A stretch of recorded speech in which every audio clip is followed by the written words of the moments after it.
adik-adik semua yang ada di rumah, selamat pagi. Kita berjumpa lagi. Selamat pagi adik-adik yang dikasihi Tuhan, selamat hari Sabat.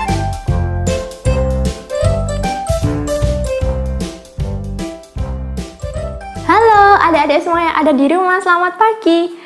Kita berjumpa lagi ya dalam ibadah sekolah minggu online pada pagi hari ini. Yuk kita mulai ibadah kita. Kita mau pujikan burung-burung berkicauan.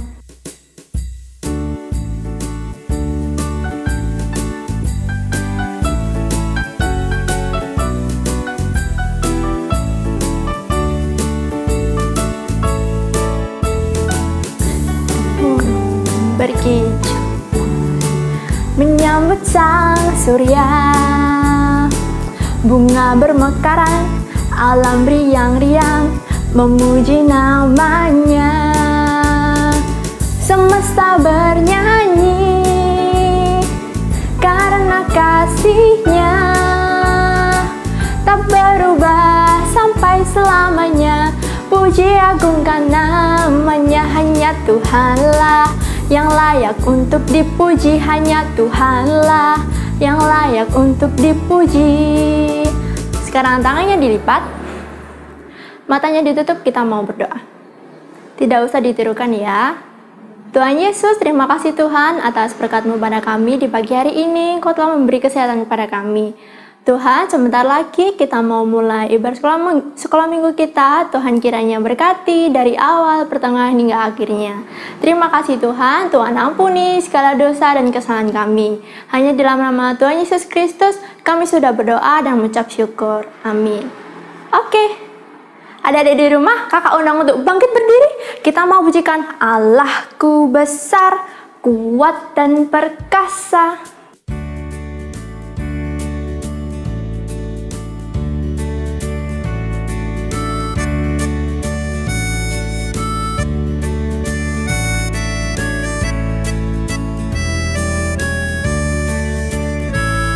Allahku besar, kuat dan perkasa, tiada yang mustahil bagi Dia.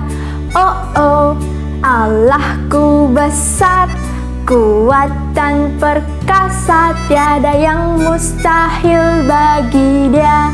Oh oh, gunung miliknya, sungai miliknya, bintang-bintang ciptaannya.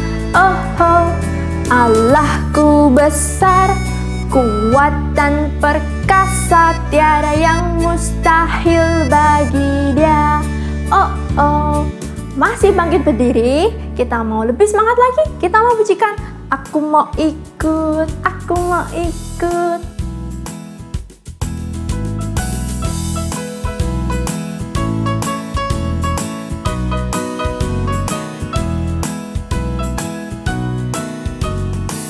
Aku mau ikut, aku mau ikut, aku mau ikut Tuhanku. Bukan ikut, bukan ikut, bukan ikut-ikutan. Bukan karena mama, bukan karena papa, bukan pula karena adik dan kakak. Bukan karena terpaksa, bukan karena hadiah, tapi karena cinta Tuhan. Cintanya siapa? Cinta, cinta, cinta. Siapa? Tuhan. Masih bangkit berdiri, kita mau pujikan hidupku bukannya aku lagi.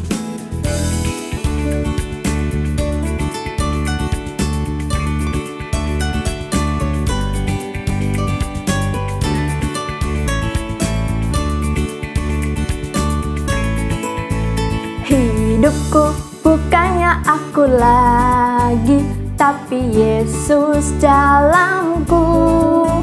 Hidupku bukannya aku lagi, tapi Yesus dalamku.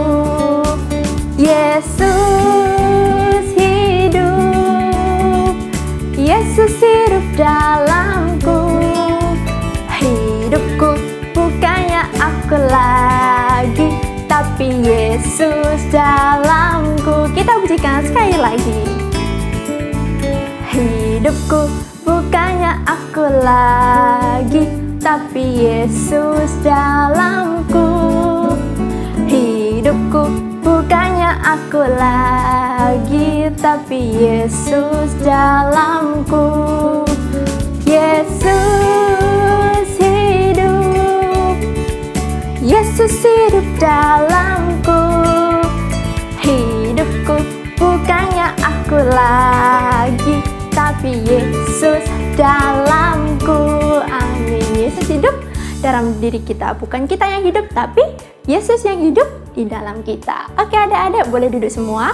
Tiba saatnya kita untuk mendengarkan firman Tuhan. Kita mengucapkan firman Tuhan ada di hatiku.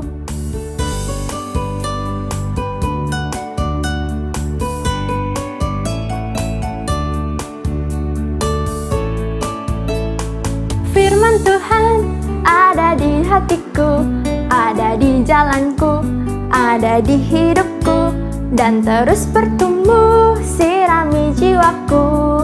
Berbuah, berbuah, berbuah, berbuah, berbuah, berbuah, berbuah, berbuah. Oh, kita ucapkan sekali lagi. Firman Tuhan ada di hatiku, ada di jalanku, ada di hidupku, dan terus bertumbuh sirami jiwaku. Berbuah, berbuah, berbuah, berbuah, berbuah, berbuah, berbuah, berbuah. Oh, sekarang duduk yang rapi, dengarkan cerita dari Kak Reni. Selamat pagi adik-adik yang dikasihi Tuhan, selamat hari Sabat. Nah, hari ini kita mengucap syukur kepada Tuhan lagi. Kita boleh memuji memuliakan nama Tuhan. Tadi sudah bernyanyi dengan Kak Marita ya. Lalu kita boleh beribadah meskipun masih online. Nah, sekarang kita mau mendengarkan firman Tuhan. Kita berdoa dulu ya, tangan dilipat, mata ditutup, kita bersama-sama berdoa. Mari kita berdoa. Tuhan Yesus, terima kasih di hari Sabat ini kami boleh memuji memuliakan nama-Mu. Sekarang kami mau mendengarkan firman Tuhan. Tuhan tolong kami supaya kami boleh duduk diam, mendengarkan firman Tuhan, boleh fokus, dan kami boleh menjadi pelaku firman Tuhan dimanapun Tuhan menempatkan kami.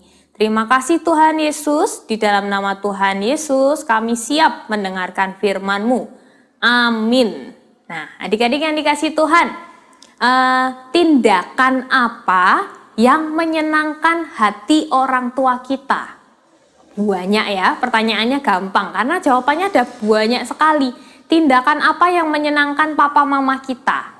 Contoh simpelnya ya, ketika kita selesai bermain, lalu mainan itu dirapikan, diletakkan pada tempatnya, itu tindakan yang menyenangkan orang tua. Lagi, ketika jamnya sudah jam mandi, jam 4 sore, sudah waktunya mandi, tidak usah diteriak-teriakin, tidak usah disuruh-suruh orang tua, kalian ambil handuk, mandi. Nah, itu juga contoh simpelnya kalian bisa melakukan tindakan yang menyenangkan hati orang tua. Ketika mau ulangan, kalian belajar sendiri tanpa disuruh-suruh, dikejar-kejar, ayo belajar, enggak perlu begitu, tapi sudah buka buku, belajar sendiri. Nah, itu juga tindakan yang menyenangkan orang tua. Ada banyak sekali tindakan-tindakan yang bisa menyenangkan orang tua. Lalu, tindakan apa yang bisa menyenangkan hati Tuhan sekarang? Tindakan apa ya yang bisa menyenangkan hati Tuhan? Memuji Tuhan, Kak. Boleh ya, ketika kita memuji Tuhan, bernyanyi untuk Tuhan, itu menyenangkan hati Tuhan. Membaca firman Tuhan. Lalu apa lagi? Berdoa. Betul. Pergi ke sekolah minggu. Kalau masih pandemi, sekolah minggu online. Nah, itu juga menyenangkan hati Tuhan. Nah, di Alkitab, kita sebagai anak-anak Tuhan harus menyenangkan hati Tuhan. Nah, di Alkitab ada juga yang berusaha menyenangkan hati Tuhan. Taat, percaya, dan melakukan firman Tuhan. Melakukan apa yang direncanakan oleh Tuhan. Nah, siapa dia? Kita mau buka Alkitab kita ya. Kita buka Alkitab kita, nanti ada 2 Alkitab yang harus kita buka. Nanti yang 1 Samuel pasal yang ke-25 itu ayatnya sampai 44. Kalian bisa baca lagi nanti ya. Jadi 1 Samuel pasal 25 itu ceritanya, dan kakak akan bacakan satu ayat lagi diambil dari Roma 12. Roma 12 ayat yang ke-17 itu yang akan kakak bacakan untuk kita semua. Roma 12 ayat 17. Janganlah membalas kejahatan dengan kejahatan. Lakukanlah apa yang baik bagi semua orang. Nah, ceritanya adalah pada waktu itu ada seorang raja yang lari-lari karena dikejar, ya. Harusnya dia ini menjadi raja, tapi ada yang nggak suka, ya. Karena dia nggak suka, dia mau bunuh saja, bunuh supaya dia nggak jadi raja. Yaitu Raja Daud. Jadi Daud ketika mau jadi raja itu akan dibunuh oleh Saul. Saul iri, ya, nggak suka kalau Daud ini menjadi raja, lalu mau dibunuh. Nah, kalau mau dibunuh, apa yang dilakukan oleh Daud? Dia lari dengan pasukan-pasukannya, lalu sampai di sebuah tempat yang bernama Karmel. Jadi tempat namanya Karmel. Nah, di tempat Karmel itu ada perusahaan yang besar sekali. Perusahaan yang besar, pasti pemiliknya orang kaya, ya. Betul, pemiliknya orang kaya. Jadi dia punya beribu-ribu domba, ada 3.000 domba dan ada 1.000 kambing. Ya, itu jumlah yang sangat banyak sekali dan dia sangat kaya. Nah, pemilik perusahaan ini namanya Nabal. Nabal memiliki istri namanya Abigail. Nah, Abigail ini seseorang yang cantik, wanita yang cantik dan bijak. Dia bijaksana. Tapi beda dengan suaminya, pemilik perusahaan tadi namanya Nabal. Kenapa? Karena Nabal ini orang yang kasar dan jahat. Nah, karena Daud berada di daerah Karmel itu beserta dengan pasukannya, dia merawat domba-dombanya itu. Jadi sekalipun itu bukan punya Daud, karena dilihatnya banyak sekali domba-dombanya dan gembalanya dan semua pekerja-pekerja bujang-bujangnya Nabal ini sedang bekerja menjaga domba-domba mereka, Daud ikut mengawasi. Jadi meskipun dia tidak memiliki domba di situ, tapi Daud dan pasukannya mengawasi dan menghormati gembala-gembala si domba ini. Nah, sampai akhirnya Daud merasa kesulitan untuk makan bagi Daud dan pasukan-pasukannya. Lalu pasukannya diperintahkan Daud, coba kamu pergi ke tuan Nabal itu. Lalu coba ceritakan, Daud ini adalah utusan dari Tuhan, jadi percaya kepada Tuhan. Lalu Daud ini kekurangan makan, jadi minta belas kasihan oleh Nabal itu. Nah, betul adik-adik. Jadi pasukan-pasukan Daud itu pergi ke tempat Nabal dan memberitakan apa yang diucapkan si Daud itu, sama persis, ya. Lalu apa yang dikatakan Nabal?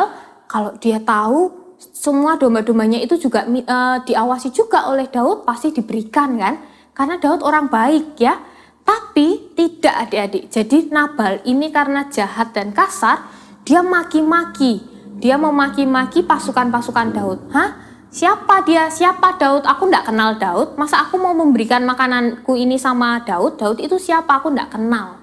Nah, bahkan memaki-maki Daud. Siapa itu Daud? Dia nggak kenal Daud. Nah, kemudian si pesuruhnya Daud ini kembali ke Daud, pasukan-pasukannya kembali Daud dan mengatakan apa yang dikatakan oleh Nabal. Nah, pada saat itu karena Daud ini merasa dia juga membantu tapi kok dimaki-maki gitu, ya. Akhirnya Daud juga emosi, ya, marah. Lalu merencanakan sebuah rencana untuk balas dendam kepada Nabal itu. Jadi Daud merencanakan sesuatu dengan pasukannya. Kalau akan membinasakan Nabal, akan balas dendam. Nah, ketika merencanakan itu, istri Nabal mendengarnya. Jadi karena istri Nabal diceritakan oleh bujangnya. Jadi bujangnya yang mendengar Daud dan pasukannya itu merencanakan sesuatu untuk membunuh Nabal. Nah, karena mendengar itu, bujangnya segera lapor ke Abigail. Abigail terkejut sekali. Loh, Nabal ini gimana toh? Daud minta tolong memberikan makanan kok enggak dikasih. Nah, akhirnya cepat-cepat, ayo kumpulkan semua makanan yang banyak sekali. Terus dimasukkan di atas keledai. Nah, kemudian dibawakan makanan yang melimpah, diberikan ke Daud pada saat Abigail sampai kepada Daud, Abigail bersimpuh dan memohon ampun oleh Daud.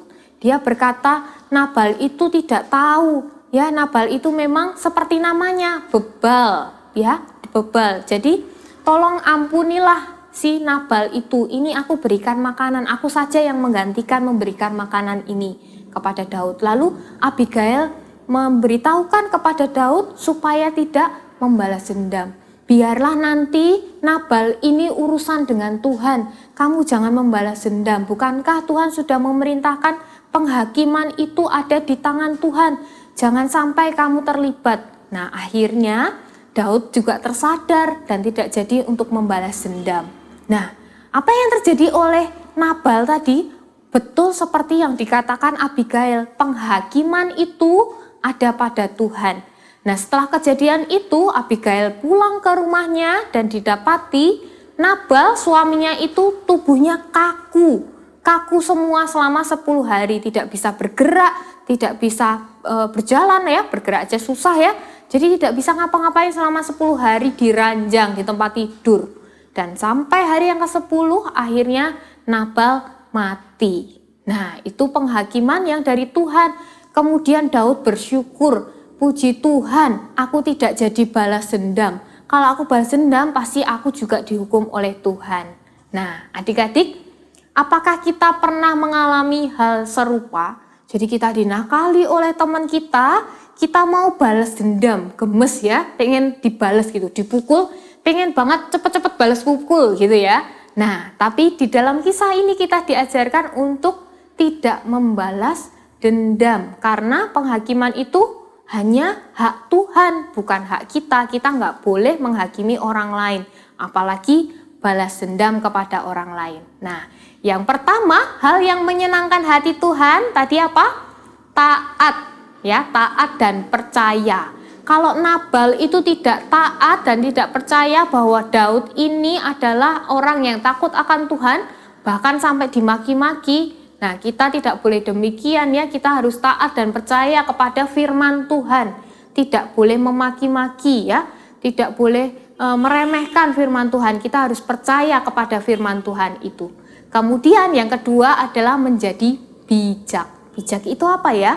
Bijak itu seperti apa yang dikatakan Abigail. Tidak buru-buru, tetapi memikirkan kalau Tuhan itu maunya bagaimana. Tidak menuruti emosi kita. Kalau Daud ya pengen cepet-cepet, pengen balas dendam. Tapi Abigail memikirkan dulu, penghakiman itu hanya hak Tuhan.